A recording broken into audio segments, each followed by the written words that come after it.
బూడిద గుమ్మడికాయతోటి మజ్జిగ పులుసు చేసుకుందాం ఈరోజు.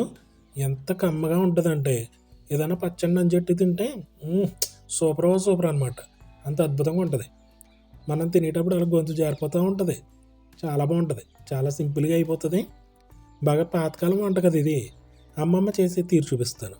అప్పుడు వంటలేంటి ఎక్కువ ఫ్రై చేయడము లేకపోతే మసాలాలు ఎక్కువ ఉండడం ఏముండవు. చాలా ఈజీగా అయిపోతుంది.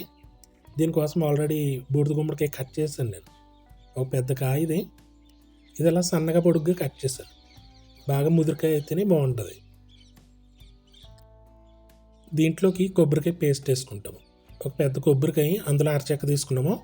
ముక్కలు కోసి ఇలా మిక్సీ గిన్నెలు వేసుకుని 1 స్పూను బియ్యం, 1 స్పూను జీలకర్ర, 2 స్పూన్లు పచ్చిశనగపప్పు ఇవన్నీ వాటర్ వేసుకుని మెత్తగా పేస్ట్ లాగా చేసుకోవాలి.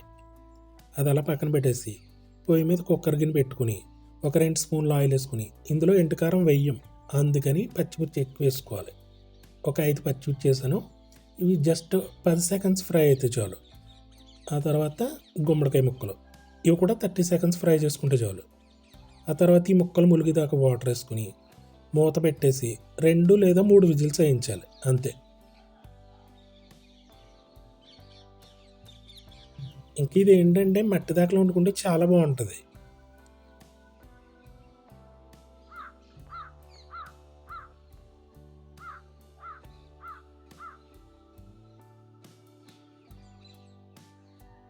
ముక్కలు బాగానే ఉడికిపోయి ట్రాన్స్పరెంట్ కలర్ వచ్చేసింది కదా. కుక్కర్లో అయితే చక్కగానే ఉడికిపోతాయి. అదే మామూలుగా కూడా వండుకొచ్చి దీన్ని.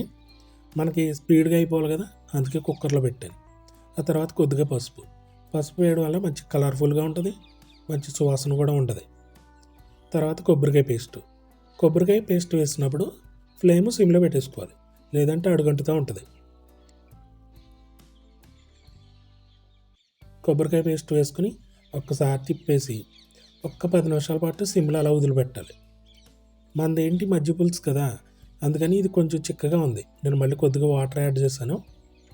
ఈ వాటర్ యాడ్ చేసుకుని 10 నిమిషాల పాటు అలా సిమ్లో వదిలిపెట్టేస్తే ఉడికిపోతుంది.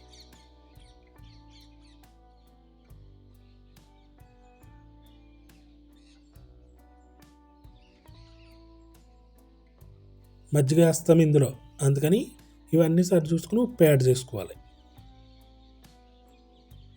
మజ్జిగ కమ్మగా ఉండాలి, పుల్లగా అస్సలు ఉండకూడదు, అలాగే మరీ చిక్కగా కూడా ఉండకూడదు. కొబ్బరికాయ పేస్ట్ వేసుకున్నాం కదా, ఒక 10 నిమిషాల తర్వాత మజ్జిగ వేసినప్పుడు ఏం చేయాలి, ఫ్లేమ్ ఆపేసుకోవాలి, లేదా విరిగిపోతుంది. అలా ఫ్లేమ్ ఆపేసుకున్న తర్వాత మజ్జిగ కలుపుకోవాలి. ఇంక ఇప్పుడు దీన్ని తాలింపు పెట్టేసుకుందాం. పొయ్యి మీద మూగుడు పెట్టేసుకుని ఆయిల్ వేసుకుని అది కాగిన తర్వాత ఆవాలు, జీలకర్ర, ఎండుమిర్చి, కరివేపాకు ఇవన్నీ బాగా ఫ్రై అయిపోయిన తర్వాత తాలింపు పెట్టుకోవడమే.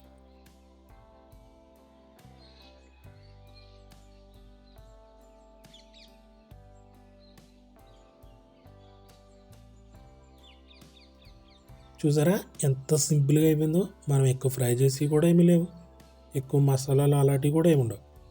పాతకాలం వంటలు ఏంటంటే చాలా ఈజీగా ఉంటాయి, టేస్ట్ మాత్రం ఎక్సలెంట్గా ఉంటుంది అనమాట.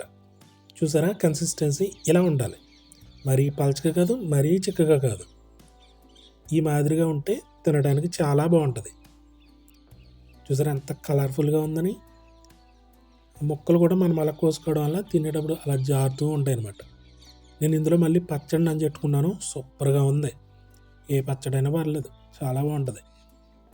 ఇది కొంచెం ఆనపకాయ లెక్క టేస్ట్ ఉంటుంది. మనకి ఫ్లేవర్ అనేది పెద్ద చేంజ్ ఏమి ఉండదు, కానీ కమ్మగా ఉంటుంది అనమాట. ఇది మా అమ్మమ్మ చేసేది ఎప్పుడు ఎక్కువ.